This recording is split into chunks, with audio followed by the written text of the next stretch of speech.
Ibu.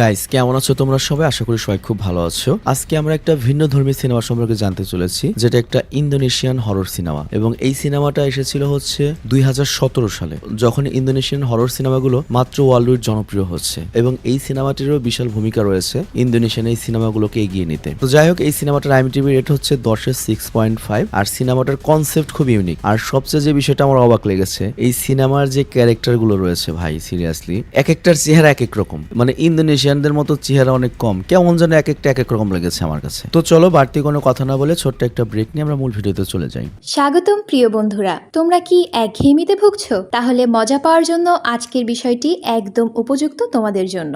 এখানে তোমরা বিভিন্ন খেলার ফলাফল জানতে পারবে, খেলা সরাসরি দেখতে পারবে এবং ভবিষ্যৎবাণী করার মতো মজার একটি অংশও রয়েছে, যেখানে তুমি অনুমান করতে পারো কোন দল জিতবে, কতটা ব্যবধানে ইত্যাদি। এতে রয়েছে আকর্ষণীয় পুরস্কার জয়ের সুযোগ, বিলাসবহুল গাড়ি, নামি মোবাইল ফোন, কম্পিউটার এবং আরো অনেক কিছু। এটি এমন একটি বিশ্বস্ত জায়গা যেটি PSG এর মতো আন্তর্জাতিক খেলার দলের পৃষ্ঠপোষকতা পেয়েছে, তাই এতে কোনো সন্দেহের সুযোগ নেই। নতুন কিছু খেলার সংযোজন হয়েছে, যেমন দ্রুতগতির চ্যালেঞ্জ খেলা ও মুরগির পথ চলা খেলা, যেখানে সহজেই খেলে আনন্দ নেওয়া যায়। আর হ্যাঁ, যদি তুমি আমাদের প্রচারমূলক সংকেত ব্যবহার করে নিবন্ধন করো, তাহলে পেতে পারো 12,000 টাকা পর্যন্ত পুরস্কার একদম বিনামূল্যে। সঙ্গে থাকবে প্রথম জমাই অর্থের পর বিনামূল্যে ঘূর্ণনের সুযোগও। অর্থ গ্রহণ ও প্রেরণ করা যাবে খুব সহজভাবে, নগদ, বিকাশ, রকেট, ব্যাংক হিসাব সহ আরো অনেক মাধ্যমে। তাই আর দেরি না করে উপরে থাকা স্থায়ী মন্তব্যে ক্লিক করো, সেখানে নিবন্ধনের প্রক্রিয়া রয়েছে।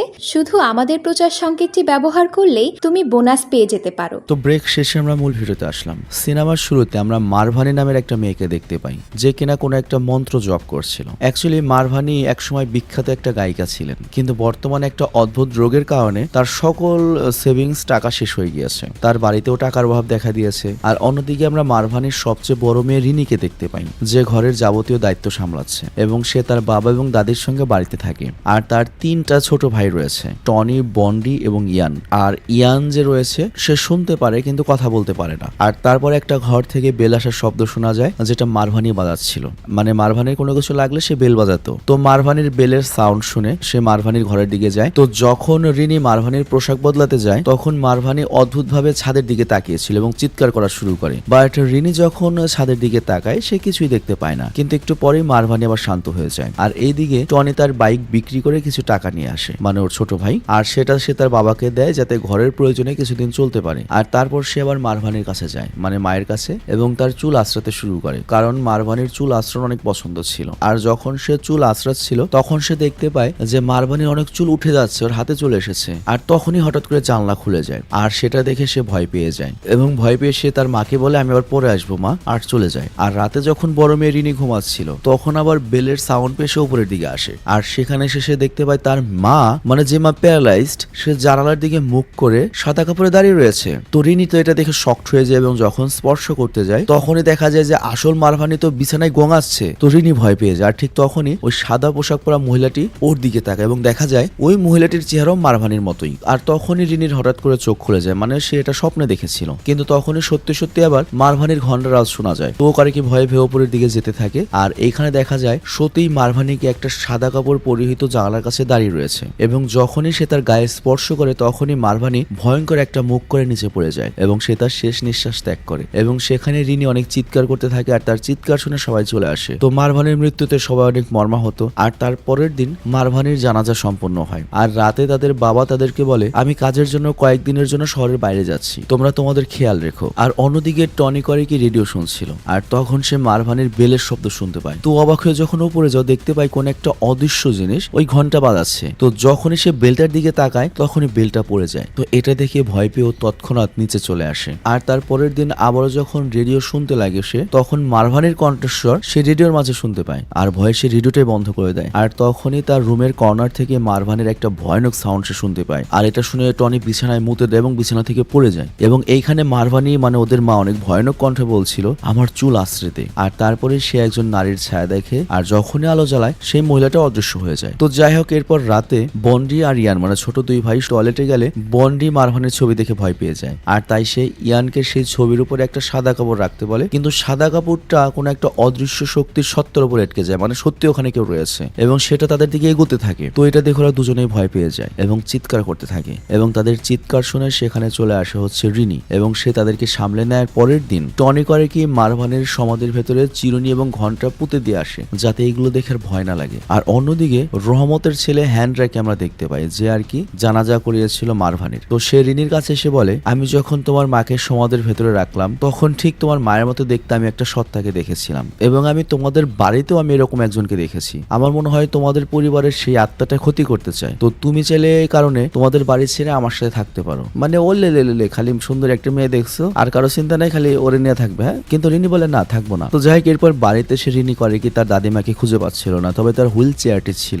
আর এরপর সে একটা চিৎকারের শব্দ শুনে তার ছোট ভাইয়ের। আর ওই রুমে গেলে সে দেখতে পায় ওইখানে একটা কুয়া ছিল। তার দাদিমা সেই কুয়ার মধ্যে মৃত অবস্থায় মরে ভেসে রয়েছে। আর এই দৃশ্য দেখে সে পুরোপুরি ভেঙে পড়ে এবং গ্রামবাসীরা একত্রিত হয়ে ওর দাদির জানাজা পড়িয়ে দেয়। তো যাই হোক, এই ঘটনাটা কিন্তু ছোট ভাই বন্ডের মধ্যে গভীর একটা প্রভাব ফেলে, ফলে সে অসুস্থ হয়ে যায়। আর অন্যদিকে রিনি তার ঠাকুমার ঘরে একটা চিঠি খুঁজে পায় যেটা একটা বৃদ্ধ ব্যক্তির জন্য লেখা হয়েছিল, যিনি আর কি পেপারে অলৌকিক বিষয় লেখা করেন এবং সেটা জিনটিনও পালেন। আর তো এই চিঠিতে যে ঠিকানাটা ছিল যেটা ওর দাদি পাঠাতে চেয়েছিল, সেই ঠিকানা দেখে সে করে কি হ্যান্ড্রাকে নিয়ে ওই লোকটার বাড়িতে যায়। আর ওই লোকটা সেই চিঠি দেখে বলে, আসলে তোমার দাদি হয়তো আমার কাছে সাহায্য চেয়ে এই চিঠিটা লিখেছিল। আর সে আমাকে চিনতে, এটার কারণ হচ্ছে আমরা দুজন ছোটবেলাতে বন্ধু ছিলাম, একই স্কুলে পড়েছি। আর আমি যতদূর জানি তোমার দাদি তোমার মা মারভানিকে পছন্দ করতো না, কারণ সে বাচ্চার জন্ম দিতে পারতো না। কিন্তু হঠাৎ করে সে যখন বাচ্চার জন্ম দিল তখন তোমার দাদি বিশ্বাস করলো যে এই বাচ্চা ঈশ্বর দেয়নি বরং শয়তান দিয়েছে। বাট রিনি এই কথাগুলো বিশ্বাস করে না। বাট বৃদ্ধ লোকটি তার লেখা একটা ম্যাগাজিন দেয় যেখানে শয়তানের পূজাকারী একটা গোষ্ঠী রয়েছে। মানে কি বলবো, এগুলো কিন্তু আমাদের দেশেও রয়েছে। তুমি গোপনে গোপনে অনেক কাল দেখবে বা অনেক পূজারী দেখবে, কেউ হয়তো নির্দিষ্ট একটা মাজারের করছে। আমি সব মাজারের কথা বলছি না, এরকম আছে একটা গ্যাং। তারপর আবার মনে করো কালী সাধনা করে, এরকম অনেক কিছু আছে। কিন্তু কোরআন শরীফ উল্টা করে পড়ে দুনিয়াতে শক্তি হাসিল করার জন্য এরকম গ্যাং অনেক আছে। মানে এদের কাজই হচ্ছে কালাজাদু করা, মানুষদের ক্ষতি করা বা যে কোনো একটা সিস্টেম। তবে তারপর ওই ম্যাগাজিনের উপর ওরা খুব একটা গুরুত্ব দেয় না। আর এখানে একটা বিষয় লক্ষ্য, ইন্দোনেশিয়াতে প্রচুর কালাজাদু হয়, টাকা দিয়েও মানুষের উপর কালাজাদু করা যায়। আর এই দিকে আমরা দেখি রাতে যখন ইয়ান টয়লেটে যায় তখন বাথরুমের দরজা আপনা আপনি খুলতে থাকে এবং তার ঠাকুমা মানে তার দাদির আত্মা আসে এবং সেটা দেখে ভয় দেখেও পালিয়ে যায়। আর পরের দিন রিনি করে কি ওর মায়ের রেডিওতে একটা গান বাজাতে থাকে, কিন্তু তারপর হঠাৎ করে গানটা বদলে যায় এবং কিছু মানুষ ভীতিকর কণ্ঠে মন্ত্র পাঠ করতে শুরু করে। তো এটা শুনে রিনির তো মনে করো ভয় পেয়ে যায়। আর এর কিছুক্ষণ পরে টনি করে কি রিনিকে বলে, আমি এই ম্যাগাজিনটা পড়েছি যেখানে একটা নির্দিষ্ট কাল্ট গ্রুপ বা ধর্মগোষ্ঠী সম্পর্কে বলা রয়েছে এবং কোন মহিলা যদি ওই গোষ্ঠীতে যোগ দেয় এবং সন্তান কামনা করে তবে রাক্ষসরা তার সন্তান উপহার দেয় এবং এই বাচ্চা জন্ম দেওয়ার জন্য ওই নারী একাধিক মানুষের সঙ্গে ইন্টিমেট করে। আর এই জন্য আমাদের ভাই বোনের কারোর সাথে কারো চেহারার মিল নেই। তো এর মানে হচ্ছে আমাদের মা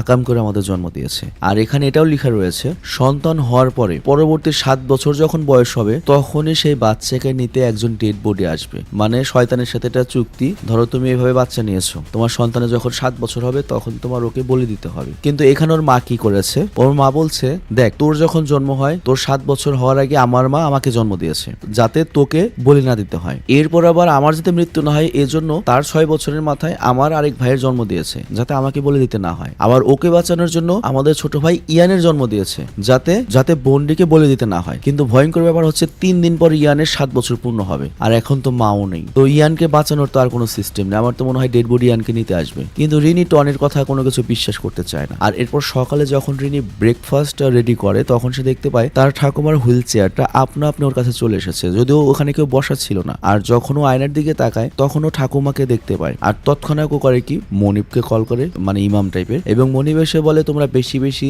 সৃষ্টিকর্তার কাছে প্রার্থনা করো, তাহলে দেখবে এই অশুভ শক্তির ঘটনা কমে গিয়েছে। কারণ তোমাদের পরিবারের কেউই ধার্মিক ছিলে না, তোমরা মুসলিম হলেও ছিলে হচ্ছে অন্য টাইপ, তোমরা ধর্ম টর্ম পালনই করতে না। তো এরপর রাতে করে কি রিনি নামাজ পড়তে শুরু করে, আর এ কারণে ওর মায়ের আত্মা কিছুই করতে পারে না। কিন্তু যখনই ওর প্রার্থনা শেষ হয়ে যায় তখনই ওই আত্মা ভয়ঙ্কর উপর সামনে চলে আসে, আর ও ভয় পেয়ে করে কি ফাইনালি হ্যান্ডার বাড়িতে চলে যায়। তো এখানে হ্যান্ডার রিনিকে বলেন আমাকে ওই বৃদ্ধ লোকটা ডেকেছে এবং বলেছে ওই বাড়িতে যেতে। তো সেখানে গেলে ওই বৃদ্ধ লোকটা তাকে একটা হাতে লেখা কাগজ দেয় যেখানে সে সবকিছু লিখে রেখেছিল, আর ওইটা নিয়ে সে রিনির কাছে রওনা দেয়, মানে রিনিকে গিয়ে দেবে। কিন্তু দুর্ভাগ্যবশত পথের মধ্যে ও দুর্ঘটনার শিকার হয়, যে কারণে ও সেখানেই মারা যায়। এবং এই দুর্ঘটনাটাও হয়তো ওই গোষ্ঠীর মানুষই করিয়েছে, মানে এখানে যে কাল্ট রয়েছে ওখানে তুমি ঢুকলে তোমার নিয়ম মেনে চলতে হবে, মানে ওরা শয়তানের পূজারী। তো এরপর হ্যান্ডার মৃতদেহটি উস্তাদের বাড়িতে আনা হয়, যা দেখে তৎক্ষণাৎ তারা দুঃখী হয়ে পড়ে। আর তারপর হ্যান্ডার পকেট থেকে সেই বৃদ্ধ লোকের চিঠিটা পড়ে যায়, আর রিনি সেটা তুলে নিজের কাছে রাখে। আর তারপর রাতের সময় রিনি জানালার বাইরে যখন তাকায় সে হ্যান্ডারকে দেখতে পায়, মানে যে হ্যান্ডার মারা গিয়েছে। তো দরজা জানালা সব বন্ধ করে দেয়, বাট তখনই হ্যান্ডার হাত ধরে ফেলে এবং ওকে টানতে থাকে। তো রিনি কোনো রকমের ছাড়িয়ে তার ভাই বোনদের নিয়ে সেখান থেকে চলে যেতে লাগে। আর ঠিক তখনই ভাগ্যক্রমে ওদের বাবা চলে আসে। তো রিনি সব খুলে বলে,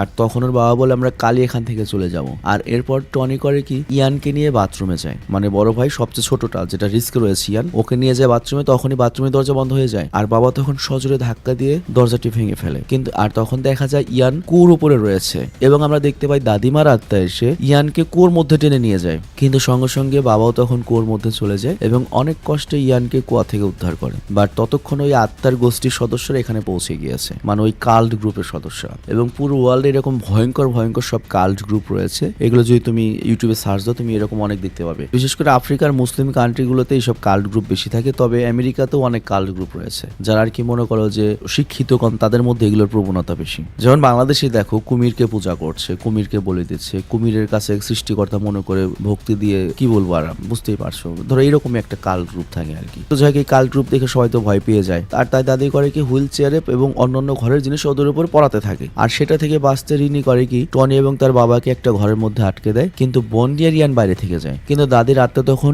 ইয়ানকে টেনে নিয়ে যেতে শুরু করে, মানে বুঝতে পারছো ইয়ানকে কিন্তু টানাটানি শুরু করে দিয়েছে, কিন্তু বন্ডি কোনো রকমে বাঁচিয়ে নেয়। আর তারপর তাদের বাবা বাইরে গিয়ে ওদেরকে বলে আমার সন্তানদের আমি তোমাদেরকে নিয়ে যেতে দেবো না, কিন্তু টনি তার বাবাকে ভেতরে নিয়ে যায় টেনে। আর ভেতরে যাওয়ার পরপরই আত্মার সদস্যরা করে কি, মানে ওই কাল্ট গ্রুপের সদস্যরা কিছু বীজ মাটিতে ফেলে দিয়ে চলে যায়। তো এখানে বুঝতে পারছি আমরা ওরা আজকে হয়তো চলে যাবে, কিন্তু ওদের যা করণীয় রিচুয়াল ওরা সব করে নিচ্ছিল। তো যাই হোক ওরা তো এই বাড়ি ছেড়ে চলে যাবে, ওদের গাড়ি 4:30টায় যাওয়ার কথা ছিল। তো এই কারণে ওস্তাদ এসেছে ওদেরকে বিদায় জানাতে। এছাড়াও আজ দুপুর 12টায় ইয়ানের বয়স 7 বছর হতে চলেছে। তো সবাই অনেক ভয় রয়েছে, কিন্তু রিনি যখন একটু বাড়ির বাইরে হাঁটছিল তখনই সে ওই বীজ দেখতে পায়। আর এগুলো দেখে অবাক লাগে যেগুলো কাজ কি, কিন্তু কাউকে সম্পর্কে কিছু বলে না। আর তারপর রাত যখন 10টা বাজে ও দেখতে পায় ড্রাইভার ওদের এখনো নিতে আসেনি। আর এরপর রিনি যখন ওর দাদিমার সেই চিঠি পড়ে, মানে ওর দাদিমা যে চিঠিটা লিখেছিল এনভেলাপ, সেটাও এখনো খুলেনি, আজকে খুলেছে। তো ওইখানে লেখা ছিল শেষ সন্তানটির বয়স 7 বছর যখন হয়ে যাবে তখন ওই শয়তানরা ওই শেষ সন্তানকে আর নিতে আসবে না, মানে তুমি যদি তোমার কথা না রাখো তাহলে তোমার সব সন্তানই হারাবে। তো ওর মা শয়তানের সাথে এই চুক্তি করেছিল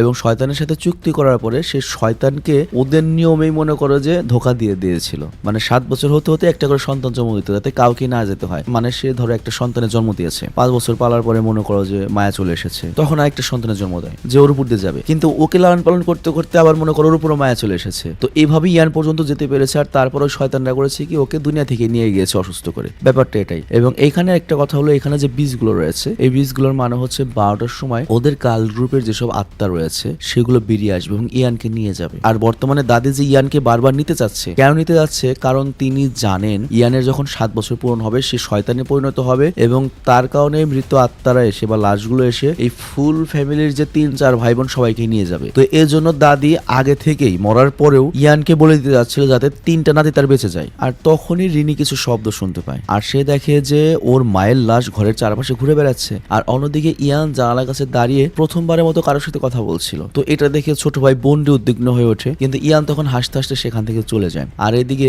হ্যান্ডরা করে কি ওস্তাদের সামনে জীবিত লাশ হয়ে চলে আসে এবং সে এসে ওস্তাদকে মেরে ফেলে, মানে বুঝতেই পারছো জম্বি টাইপ হয়ে গিয়েছিল। আর অন্যদিকে রিনির বাবা শুয়েছিল আর পাশেই সে তার স্ত্রীকে দেখতে পায়, তার লাশ শুয়ে রয়েছে। আর এটা দেখে ভয় পেয়ে সে পালিয়ে যায়। আর তারপর বাবার সহ সকল বাচ্চারা একটা রুমে আটকে থাকে। আর ওইদিকে ইয়ানকে দেখা যায় যে মার ভানি মানে তার মায়ের সাথে চলে যাচ্ছে। আর তাকে বাঁচানোর জন্য রিনির বাবা এগিয়ে যেতে লাগলে রিনি তাকে থামিয়ে দেয় এবং বলে আমরা তাকে থামাতে পারবো না, সে এখন শয়তানের সন্তান, কারণ তার 7 বছর হয়ে গিয়েছে। তবে তবুও তাকে বাঁচাতে সে পিছু নেয়। আর এরপর সে বাড়ির বাইরে বেরিয়ে দেখে কবর থেকে উঠে আসা সব মানুষ ওদের বাড়ি ঘিরে ফেলেছে। আর এই কারণে সে আবার করে কি নিজেদেরকে ঘরে নিয়ে বাকি সবাইকে বাঁচানোর জন্য আটকে রাখে, কিন্তু মৃতদেহগুলো তখন দরজা ভাঙতে শুরু করে। আর তখন দাদিমাকে দেখা যায় যে দরজার সামনে দাঁড়িয়ে ওই বাকি আত্মাদের সাথে লড়াই করছে। মানে বুঝতেই পারছো দাদি সব জানতো কিন্তু নাতিদের মুখ চেয়ে কিছু বলেনি। কিন্তু যখন সে দেখতে পেরেছে যে আমার বাকি নাতি মরবে এক নাতির জন্য, তখন সে সুইসাইড করেছে এবং সুইসাইড করে আত্মা হয়ে এসে সে নাতিদেরকে বাঁচানোর চেষ্টা করেছে। মানে এখানে মায়ের সাথে দাদির ফাইট, মানে দাদি আপন মেশিন। তো যাই হোক, এরপর ড্রাইভার আসে এবং সবাইকে নিয়ে সেখান থেকে চলে যায়। মানে ঝামেলাতে গিয়েছে, ছোট ভাইকে তো নিয়ে গিয়েছে। আর তার কয়েক বছর পরে দৃশ্য আমাদের দেখানো হয়, যেখানে আমরা দেখি রিনিকে তার এক প্রতিবেশী কিছু খাবার দিয়ে চলে যায়। আর তখন তার প্রেমিক তাকে বলে আমাদের তো শিকার খুঁজতে হবে। তো আমরা তো পুরো শকড হয়ে যাই, ওরা কি শিকারের কথা বলছে। বাট তখনই আমরা সেই বীজগুলো দেখি যেগুলো ওই কাল্ট গোষ্ঠীর কাছে ছিল। আর তারপর তারা দুজন নাচতে থাকে উইয়ার্ড ভাবে। তো আমরা এখানে পুরো শকড হয়ে যাই যে পোস্ট ক্রেডিট সিনে কি দেখানো হলো, ওরা কিভাবে ভিলেন হয়ে গেল। আর এই সকল উত্তর জানবো হচ্ছে আমরা পার্ট 2 তে। এবং সাতান স্লেভ এটার পার্ট 2 তৈরি হয়েছিল হচ্ছে 2022 সালে, নাম ছিল হচ্ছে কমিউনিয়ন। এবং ওই সিনেমাটি কিন্তু সরাসরি এই সিনেমার সাথে কানেক্টেড। পরের সিনেমাতে তুমি অনেকগুলো নতুন চরিত্র তো দেখতে পাবে, এর সাথে পুরনো চরিত্র দেখতে পাবে। এবং পরের সিনেমাটা আরো বেশি ভালো হয়েছে। আগের সিনেমাটার রেটিং ছিল হচ্ছে 6.5, কিন্তু এটার যে পার্ট 2 সেটা রেটিং হচ্ছে 6.7। আর ইন্দোনেশিয়ার একটা সিনেমা 6.7 রেটিং পাওয়া মানে অনেক বেশি ভালো একটা ব্যাপার। তো আশা করছি তোমরা এনজয় করেছো এবং হরর সিরিজগুলো তোমাদের কেমন লাগছে কমেন্টে অবশ্যই জানাবে। আমি বিদায় নিচ্ছি আজকের মতো, তোমাদের সবার প্রিয় মফিজ আলামিন। আল্লাহ হাফেজ, টেক কেয়ার, বাই বাই।